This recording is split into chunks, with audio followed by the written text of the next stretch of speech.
구약 성경 다니엘서입니다. 다니엘서 2장 31절부터 마지막 49절까지입니다.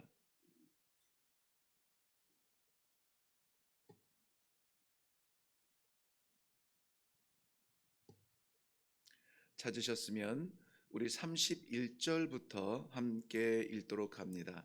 시작. 왕이여, 왕이 한 큰 신상을 보셨나이다.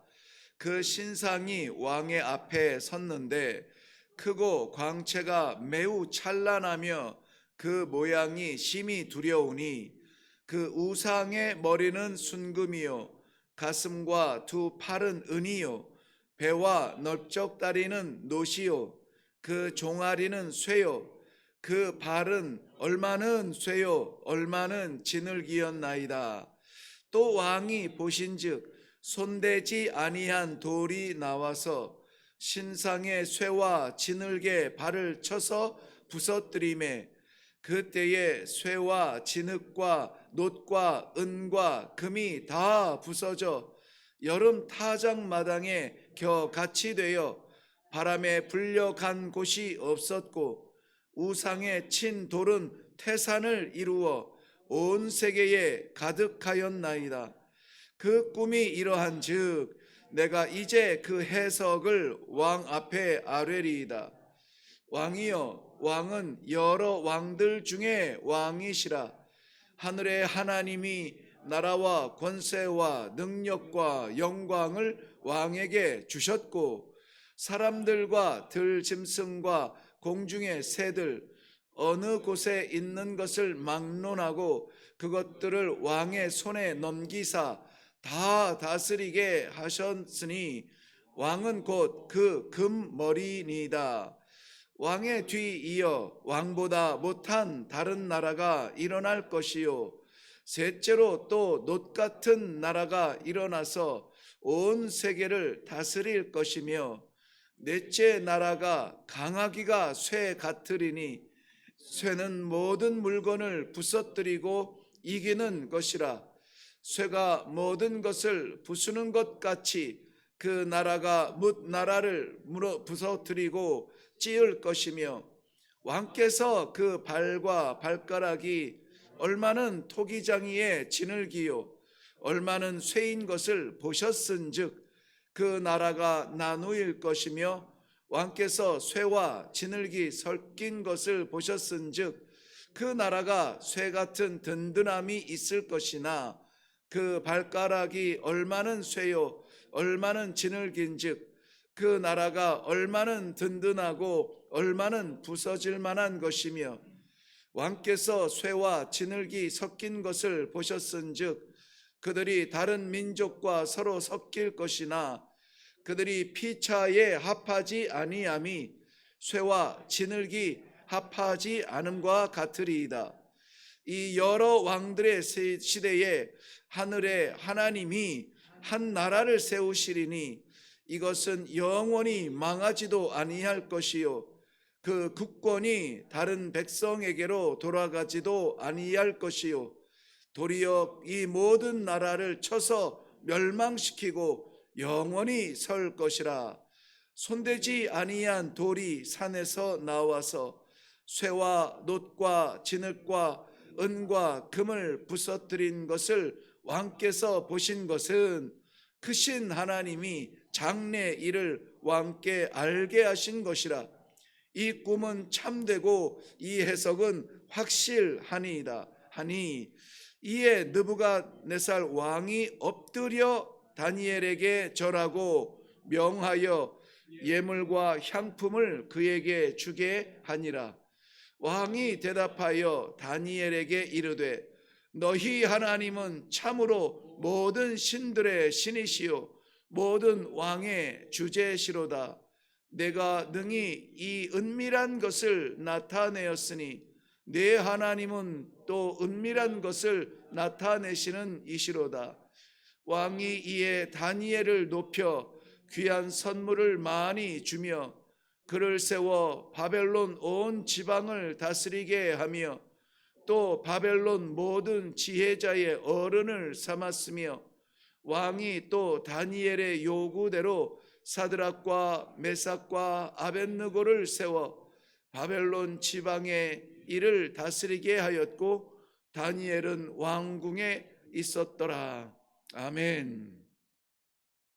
네, 우리 먼저 기도하겠습니다.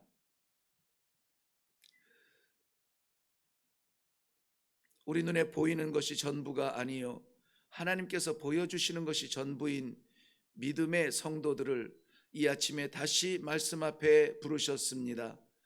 오늘도 보이는 현상에 마음을 빼앗기지 아니하고 보이지 아니하는 그 나라, 우리 하나님 아버지의 말씀을 따라서 살아갈 수 있는 이 든든한 믿음이 우리 삶의 동력이 되게 하여 주시옵소서.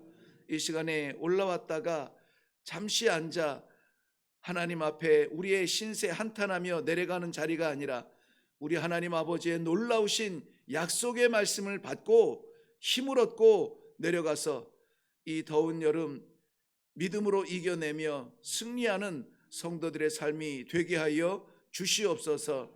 이 시간에도 말씀하여 주실 줄로 믿사옵고 예수님의 이름으로 기도하옵나이다. 아멘. 네, 하나님께서 다니엘을 통하여서 느부갓네살 왕이 보았던 은밀한 일들, 은밀한 일이라고 하는 것은 비밀스러운 계시라고 말씀을 드렸습니다. 비밀스러운 계시, 비밀스럽다는 것도 그렇고 계시도 그렇지만 아무나 알 수 있는 것은 아니고 하나님께서 계시하시는 그러한 통로를 통해서만 알 수 있는 것인데요, 그것을 다니엘을 통하여서 오늘 말씀해 주고 있는 것입니다. 먼저는 31절부터 35절의 내용은 중심이 되는 것은 느부갓네살이 그토록 기억하고 싶었던 잊어버린 꿈이었죠. 그 꿈은 신상과 같은 거였는데요, 우상이라고 표현되어 있습니다마는 머리는 순금이요 가슴과 두 팔은 은이요 배와 넓적다리는 노시요 그리고 종아리는 쇠요 발은 쇠와 흙이 섞여 있었다, 이렇게 설명을 해 됩니다. 그런데 그때에 손대지 아니한 돌이 날아와서 바로 이 신상을 치는데 이 신상이 타격을 입을 정도가 아니라 다 부서져 그랬습니다. 복수로 설명되어진 이 모든 부분들이 다 부서져 어느 정도냐면 타작마당에 겨가 바람에 날리는 것처럼 흔적도 없이 부서질 것이라, 파괴될 것이라고 말씀하고 있습니다. 그런데 이 우상을 친 돌, 즉 이 손대지 아니한 이 돌은 오히려 태산을 이루어 온 세계에 가득하게 될 것이라고 말씀하고 있습니다. 이 우상을 친 돌이 이사야서 2장 2절 말씀에 보면은 말일에 되어질 일을 보여주는데, 말일에 여호와의 전에 산이 모든 산 꼭대기에 굳게 설 것이요 모든 작은 산 위에 뛰어나리니 만방이 그리로 돌아올 것이라. 이사야 2장 2절에서는 이 돌, 이 성전의 강대함으로 인하여서 만방이 그에게로, 모든 민족이 그에게로 돌아올 것이라 말씀하였는데, 오늘 본문에서는 우상을 친 돌이 태산을 이루어 온 세계에 가득하리라고 말씀하고 있습니다. 오늘 우리가 살펴본 부분뿐만이 아니라 성경은 창세기에서부터 계시록까지 하나님의 눈이 우리 히브리 민족 한 민족에게 머물러 있지 아니하고 온 땅의 만민들 땅끝을 바라보고 있음을 누누이 끊임없이 계속해서 말씀하고 있습니다. 우리의 신앙이 우리 스스로가 우상이 되어서 우리 스스로 만족감을 누리며 만족을 위하여서 하나님을 사용하는 그러한 좁은 신앙으로 우리가 변질됨으로 말미암아 신앙의 세계에 하나님의 역사가 마치 우리의 삶과 우리의 가정을 돌보며 우리의 기업을 세우는 것에서 멈추었으면 하는 그러한 바람이 있는 것 같은 착각을 우리가 갖고 있는데요, 우리에게 맞추는 하나님이 아니라 하나님의 뜻에 맞는 성도가 정말 힘 있는 성도가 아닐까. 오늘 다니엘은 그런 존재였습니다. 자신의 생명을 얻기 위하여서가 아니라 하나님의 뜻을 나타내기 위해서 쓰임받는 모습을 보게 됩니다. 그러므로 말미암아 이 시대 저 시대 구약시대 신약시대 따질 것 없이 모든 시대를 살아가는 성도는 하나님의 눈으로, 하나님의 마음으로, 하나님의 관심을 바라볼 수 있어야 되는데, 하나님께서는 오늘도 그 뜨인 돌을 통하여서 이 뜨인 돌이 태산이 되어서 온 세상에 가득하였다. 오늘 우리는 이 세상을 주목할 수 있는 하나님의 마음으로 기도할 수 있기를 바랍니다. 하나님께서는 이 뜨인 돌로 말미암아 한 나라를 세우시는데 그것이 하나님의 나라라 이렇게 되어져 있고요. 36절에서 45절까지가 어떻게 그 나라를 이루시는지를 보여주고 있습니다. 36절 말씀에 보면은 그 꿈이 이러한즉, 잃어버렸던 그 꿈을 설명을 하였고요. 그 꿈에 대하여서 이제 해석을 왕 앞에 아뢰리이다 하고 왕 앞에 설명을 하고 있습니다. 느부갓네살 왕에게, 왕이시여, 왕은 왕들 중에 왕이십니다. 왕에게는 권세가 있고 능력이 있고 영광이 가득합니다. 이것은 하나님께서 왕에게 주셨고 모든 나라들을 왕의 손에 넘기셨고 그 나라들을 다스리게 맡기셨습니다 라고 설명을 합니다. 이거 자칫 잘못하면은 왕을 희롱하는 그러한 말이 됩니다. 왜냐하면 바벨론에 섬기는 신이 있고 그 신들을 통하여서 힘을 얻어서 나아가 싸워 전쟁에서 이겼고 지금 이렇게 제국이 되어서 다스릴 수 있도록 이렇게 큰 왕이 되었는데, 제국의 왕이 되었는데, 다니엘은 뭐라고 말하냐면 당신이 가지고 있는 권세, 영광, 그 모든 것이 다 맞습니다. 모든 나라들의 왕들 중에 왕이십니다. 그런데 그것을 하나님은 누굽니까? 히브리 민족, 포로로 끌려온 유대 민족, 이스라엘의 작은 예루살렘을 가지고 있는 조그마한 땅덩어리, 자기들이 섬기는 그 하나님이 왕에게 맡기셨고 주셨고 다스리도록 허락하셨습니다 라고 말하고 있는 것입니다. 그런데 그럼에도 불구하고 하나님께서 맡기신 것은 가벼운 것이 아니죠. 나라들을 다스릴 수 있는 왕들 중에 왕이 되게 하셨으니 왕께서 보신 꿈의 그 우상의 가장 그 머리, 신상의 머리, 황금 머리가 바로 왕이십니다 이렇게 세워줘요. 그런데 그 이후에는 왕보다 못한 나라가 반드시 일어날 것입니다. 바로 그 가슴과 두 팔로 보여졌던 그 메대와 바사를 말하는데요. 왕보다 못한 나라라고 하는 것은 실제적으로 이 느부갓네살 왕보다 못한 나라였죠. 메대와 바사는 바벨론 나라의 변방에 있는 그저 작은 고을 같은 작은 작은 성읍이었죠. 그런데 그들이 일어나서 바벨론을 칠 줄이야 누가 알았겠습니까? 바로 이러한 메대와 바사의 왕국이 일어날 것을 말하고 배와 넓적다리가 놋이라고 되어 있는데 이 놋은 세계를 다스린다고 했어요. 여기에서 다스린다라고 하는 말은 영향을 끼친다라고 하는 말인데요. 이것은 알렉산더를 통하여서 일어났던 그리스를 이야기하는데 그리스 나라도 제국으로 세계를 제패하죠. 그런데 지금까지 영향을 끼치는 것은 우리가 바벨론 문화를 기억하지는 않아요. 그리고 메대와 바사의 철학을 기억하지는 않습니다. 그러나 그리스 철학과 그리스 문화와 그리스의 그러한 문화적 영향들을 지금 이 세계가 아직까지도 영향을 받고 있지 않나 하는 생각을 받으면서 세계를 다스린다는 말이 바로 그러한 말이겠구나 하는 생각을 하게 됩니다. 그 이후에 쇠로 표현되어진 강력한 나라가 일어나는데 바로 로마를 이야기하죠. 그런데 이 쇠로 강력한 나라가 일어나는데 이 나라는 둘로 나누어져요. 두 발로 나누어지게 되는데 딱히 이것을 설명한 부분을 찾지는 못했지만은 저는 로마가 이 동로마와 서로마로 분리가 되면서 이 로마가 세력이 약해지면서 이제 그 민족들이 일어나는 것을 보는데 여기에서 흙을 말할 때는 10발가락 흙을 말하는데요. 진흙을 말하는데 나라와 민족들이 자기의 주권을 내세우면서 분리가 되는 그러한 세계를 말합니다. 중요한 것은 뭐냐면은 이 금머리, 은나라, 놋 제국 이것이 무엇이냐가 중요한 것이 아니라 이것이 아무리 큰 신상이고 화려하고 오늘 본문에서는 이렇게 빛처럼 빛나는 그러한 신상일지라도 아무리 보아도 불안해요. 왜 그렇습니까? 무게로 치자면은 뭐 금이 제일 무거울 것이고, 그 다음에 뭐 은도, 뭐 덩어리는 굉장히 무겁더라고요.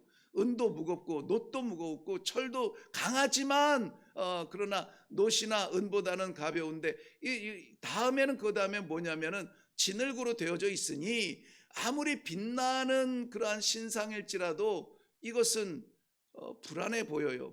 언젠가는 무너질 수밖에 없는 구조입니다. 이것이 무슨 구조이냐? 세상의 구조인데, 세상의 어떤 구조이냐? 제국이라고 말하는 이 세상의 가장 강력한 그러한 질서의 구조라는 거예요. 이거 무너질 수밖에 없습니다. 가만두어도 이 아무리 단단한 진흙도 소낙비 몇 번 맞으면 허물어지는데요, 가만두어도 무너질 것입니다. 그런데 이것을 무너뜨리는 돌이 일어나서 하나님께서 그 돌을 산으로부터 띄어진 돌로 말미암아 이 신상을 쳐서 깨트려서 가루처럼 이 바람에 날리는 겨처럼 흩어 버리실 것이다 라고 말하고 있습니다. 그 이후에 하나님께서 세우시는 한 나라가 일어날 것이라는 것을 말씀하고 있습니다. 자, 로마 시대 이후에 민족들이 나누어지고 주권을 말하던 시대에 나라가 세워지는데, 단수예요. 나라가 세워지는데 이 나라는 어떤 나라냐? 화려하지는 않지만 빛나지는 않지만은, 그런데 44절 말씀에 보면은 영원히 망하지 않는 나라예요. 망하지 않는 나라가 아니라 영원히 망하지 않는 나라예요. 세상의 역사 가운데 영원을 말할 수 있는 역사는 없습니다. 그런데 이 말씀은, 오늘 성경 말씀은 이렇게 약속하세요. 영원히 마르지 아니하는 그 나라를 하나님께서 세우실 것이다 라고 말씀하고 있습니다. 뿐만이 아니라 영원히 망하지 않을 수밖에 없는 것은 국권이 국권이 백성들에게 돌아가지 않기 때문에 그래요. 국권이라고 말하는 것은 무엇입니까? 국가의 권력을 말합니다. 권세를 말합니다. 다스림을 말합니다. 그 다스림이 누구에게 돌아가지 않아요? 백성에게 돌아가지 않습니다. 이거는 영원한 나라가 될 수밖에 없는 철저한 절대적인 질서를 말합니다. 지금은 인본주의가 마치 우리 인간성을 세워주는 것 같고, 우리를 이해해 주는 것 같고, 나를 왕으로 인정해 주고 내 주권을 인정해 주는 것 같아서 정말 인간다운 삶을 사는 것 같은데, 인간다운 삶은 인간의 세계에서는 누릴지는 모르겠지만 영원한 나라에는 누릴 수가 없습니다. 그러므로 우리는 영원한 나라, 하나님께서 세우신 그 나라의 백성이 되기 위하여서는 우리가 그 주권을 취하면 안 돼요. 나라의 주인은 국민이라 우리 대한민국의 헌법도 말하고 있지만은, 그러나 나라의 주인이 국민이라면은 이 나라는 망할 수밖에 없습니다. 언젠가 사라질 나라예요. 그러나 하나님께서 세우신 영원한 나라, 무너지지 아니할 나라, 망하지 않을 나라는 국민이 주권을 가진 것이 아니라 그 나라를 세우신 하나님께서 주권을 가지신 그 나라입니다. 우리의 오늘의 생활권, 우리의 주권, 우리 허락하신 모든 이 왕권을 하나님 앞에 돌려드리시기를 주님의 이름으로 축원합니다. 내가 가졌다고 해서 자랑이 아니라, 내가 가졌다고 해서 내가 인정받는 왕이 아니라 하나님 앞에 올려드리는 것이 지혜요, 무너지지 않는 삶이요, 영원한 나라가 될 줄로 믿습니다. 그러므로 이것은 욕심이 아니라 지혜입니다. 영원한 나라를 소유할 수 있는 그러한 지혜예요. 하나님 앞에 올려드리세요. 이 주권을 자랑하느라 늘 말씀드리는 안타까운 우리들의 그 불안한 자리가 어디냐면은 내 자리예요. 내 자리. 하나님께서 저 북한도 무너뜨리시고, 하나님께서 이 세계적인 질병도 고치시고, 하나님께서 전쟁도 멈추게 하시고 다 다스려 주시는데, 그렇게 우리는 기도하는데 나를 다스려 달라고 기도하지 못해요. 나를 내려놓지 못합니다. 우리의 신앙의 모습들을 살펴보면 저 역시도 마찬가지입니다. 저에게 있는 이 성품과 저에게 있는 이 성향과 저에게 있는 이 생각들, 이거 포기하기가 그렇게 힘이 들어요. 하나님 왜 그렇게 해야만 됩니까? 하나님 앞에 우리가 고개를 들지언정 꺾기가 너무나 어렵습니다.